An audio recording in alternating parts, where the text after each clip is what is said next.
Hey there, everyone, and welcome to this week's Inside Israel. It's going to be a little bit different this week. The primary episode this week is going to be on audio on Apple and on Spotify. What I want to do today is just give you a short preview of what that episode is going to be.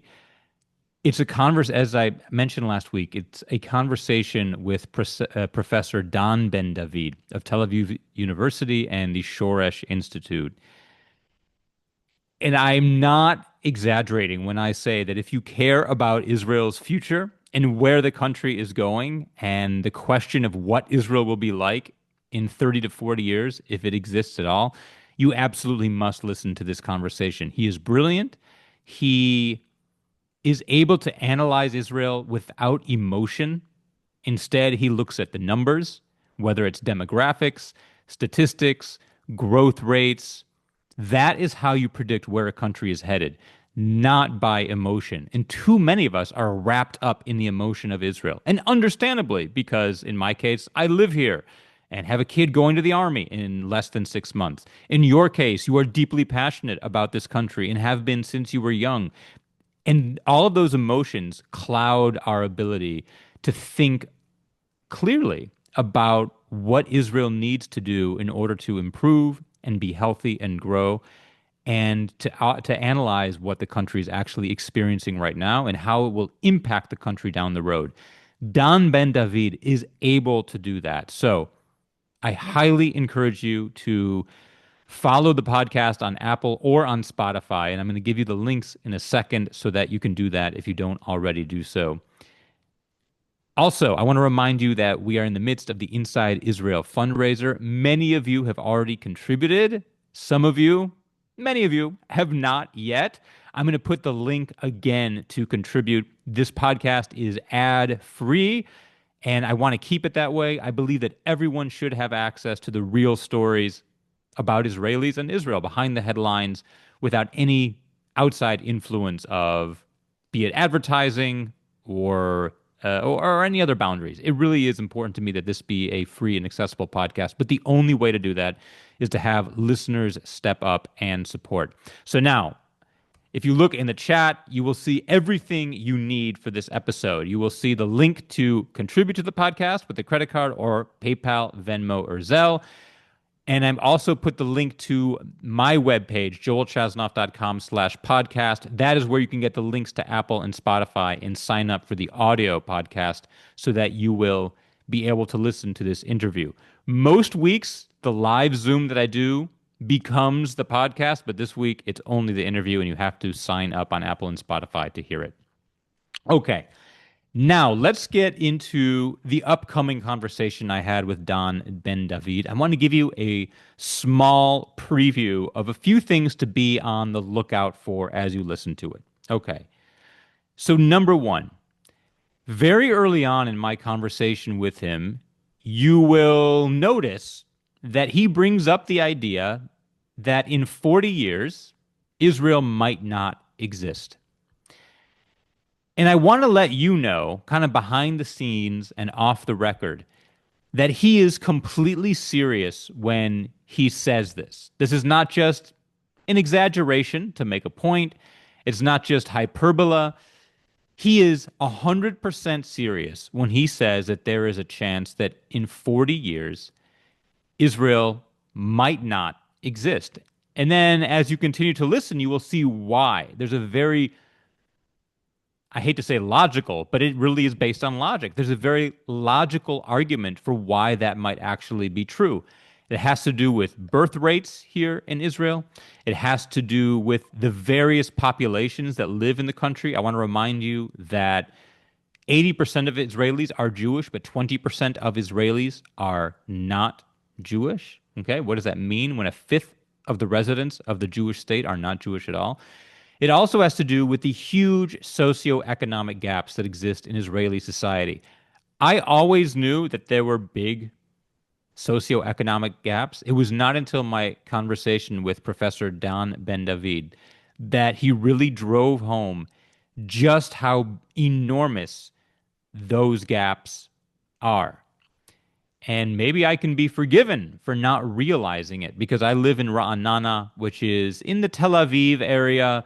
It's sort of a bubble. The whole Tel Aviv, Herzliya, Kfar Saba, Ra'anana area is a bubble of, middle class, upper middle class, even upper class people, a lot of people in high tech, professionals, doctors, lawyers, dentists, etc. It's easy to forget that there's an entire country out there who is not Tel Aviv, Kfar Saba, Herzliya, Ra'anana, etc. This conversation reiterated that idea, and he also laid out a very serious argument for why it's possible and maybe even probable. I hate to say that, but in talking with him, you'll see that he might actually think that himself, that Israel might not exist in 40 years. Now, that doesn't mean he's hopeless. As he says at the end of the interview, he does have hope. But I want you to know that he is not exaggerating. As people who care deeply about Israel, you need to know that he was absolutely serious when we get to that first point and he talks about Israel possibly not existing in 40 years. Okay. The second thing I want you to come away with, and this is so, so important, is that, and let me back up. This is an idea that you might formulate on your own if you listen really carefully to my conversation with him, but I don't want you to miss it at all. So I'm going to state it in black and white. And that idea is that startup nation is a myth. Okay? The whole idea of Israel startup nation, it's not true. Now, that is not to say that Israel is not amazing when it comes to high tech. But what that phrase, startup nation, implies is that by and large, Israel is a country that is focused on high tech, that exports high tech, that revolves around the high tech industry. And the longer we cling to that untrue idea, the more dangerous it is, because what we'll end up doing is ignoring what Israel really is, which is a country that might not exist in 40 years. Now, Professor Dan Ben David is going to break down why Startup Nation is actually not true. It has to do with the percentage of Israelis who actually work in high tech. If you had to guess for yourself what percentage of Israelis work in the Startup Nation, just think of what percentage would you say in your head? You'll be shocked when you find out what percentage of Israelis actually work in high tech, and the number he gives, that includes the secretaries, the janitors, everyone who's working on the physical plant of these high-tech offices, not just the computer programmers and the salesmen.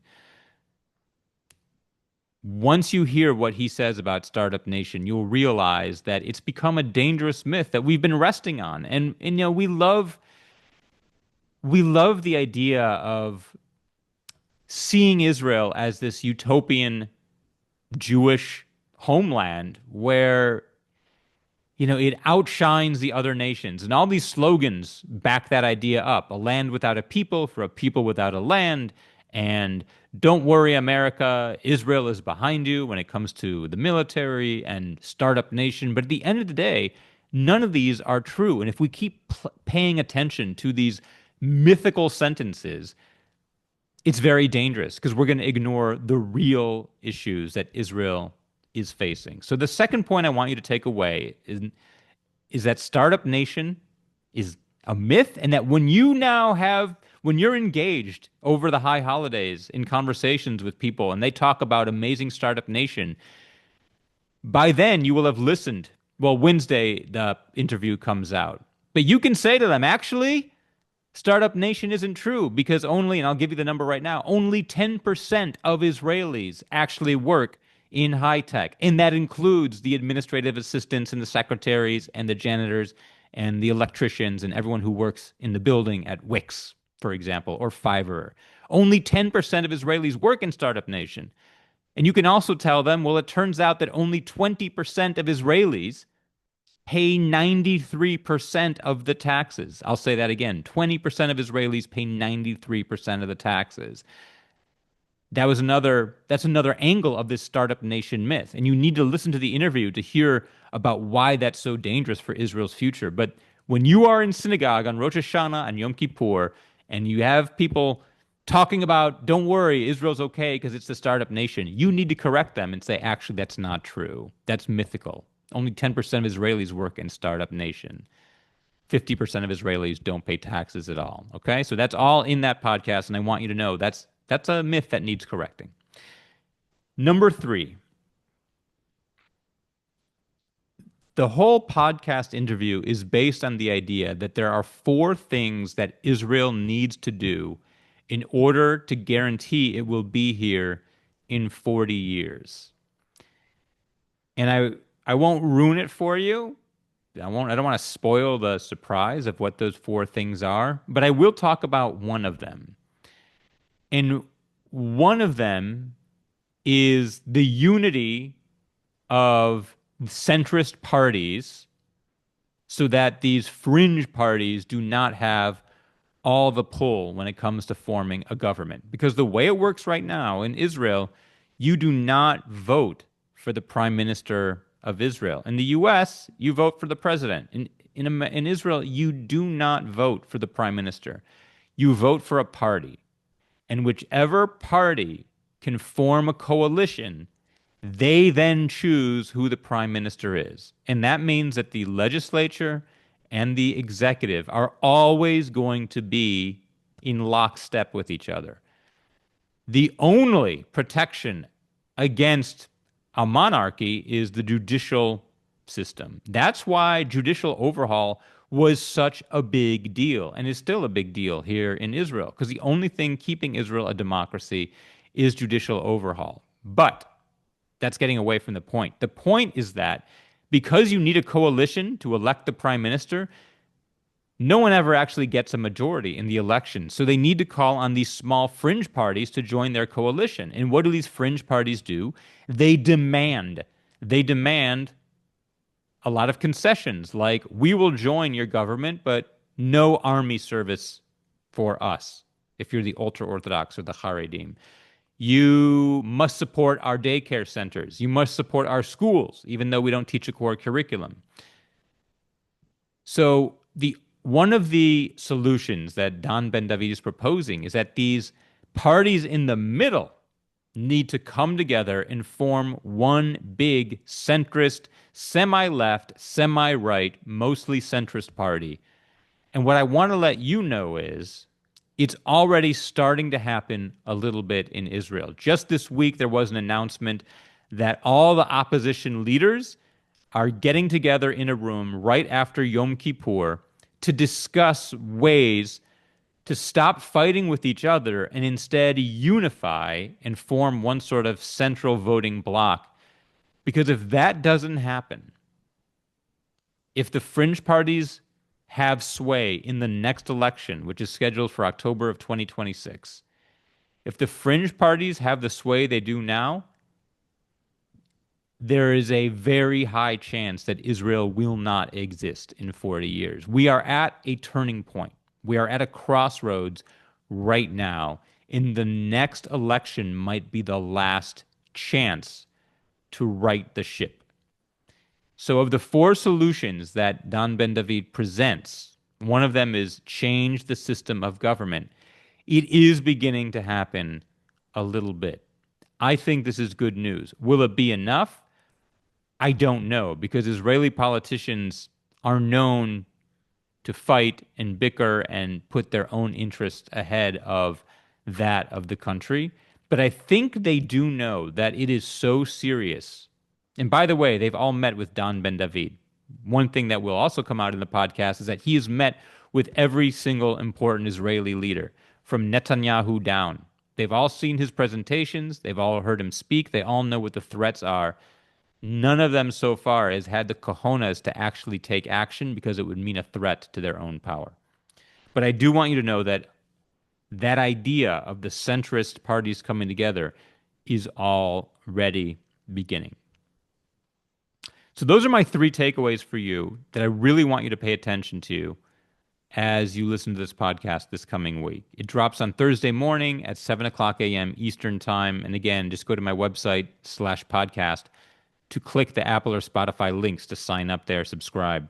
But those three takeaways are: when Dan Ben David says that Israel might not exist in 40 years, he is 100% serious. And I came away leaving that conversation agreeing with him because he lays out the facts. There's no room for nuance or error here.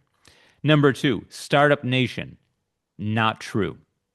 And number three, that of the four solutions he presents, the fourth one, change of government, is just now beginning to happen, and hopefully it will before it's too late. So that is my very short preview for this week's episode. I should also mention that this is a very special one. The episode that drops on Wednesday is episode 100. Hard to believe. I started this on a whim. I started this because I wanted a few people to be able to have a conversation with me about what it's really like to be in Israel during the challenging times post October 7th. We are now 100 episodes in once this episode drops on Wednesday. So I do owe a big thank you to all of you for being there week after week to tune in, to watch the recording on YouTube, to listen on the various platforms, and to join me right here. The next live broadcast will take place a week from today. That is Sunday, the 28th of September. The tentative title of that one is The Case for Destroying Gaza. Now, as I've made clear, I do not personally believe that we should destroy Gaza. And yet, one of the things I want to do on this podcast is give you as many sides of the story as possible. And there's a very compelling argument for why we should destroy Gaza in general and Gaza City in particular. It might make you really uncomfortable because we're going to talk about the leveling of a city, the killing of many people. And yet, I think you need to hear this argument because in the long stretch, the long arc of Jewish history, we have to take ourselves out of the current moment and look at the long arc of Jewish history. There is an argument that I want you to hear, which would involve the destruction of Gaza completely. And I'm not saying I agree with it, but I want you to hear it so that you can have as wide a scope as possible as to what is happening right now. In any case, that is next Sunday, the 28th of September, right between Rosh Hashanah and Yom Kippur at our standard 1 o'clock p.m. Eastern Time. I will also be answering questions next week. This week, I am not. Until then, I'm with it wishing all of you a healthy and a happy Shana Tova. The links are in the chat if you want to sign up for the podcast to listen and or support this podcast monetarily. I will see you next week on the 28th. Gmar Chatima Tova and Shana Tova, everyone. I'll leave the chat open for a few more minutes. Listen to the podcast on Wednesday. It will change your perspective on Israel completely. The Hitraot.